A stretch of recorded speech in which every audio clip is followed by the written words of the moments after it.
Hi friends, welcome to 5 Minutes Tech YouTube channel.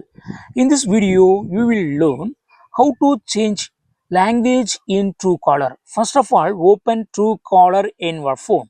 I have opened the Truecaller in my phone and go to this three vertical dot.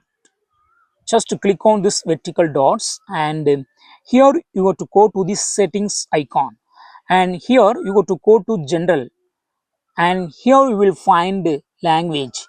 Just scroll down and you will find app language. Just click on that and by default English is selected here. If you have selected other language by default, yes, that will be available, and here you can change the language.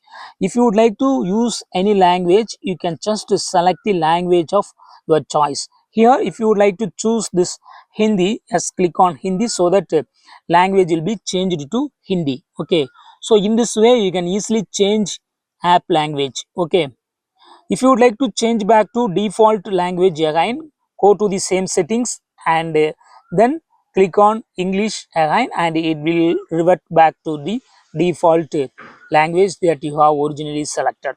So in this way you can easily change language in Truecaller app. Okay, that's all friends. Thanks for watching. Bye.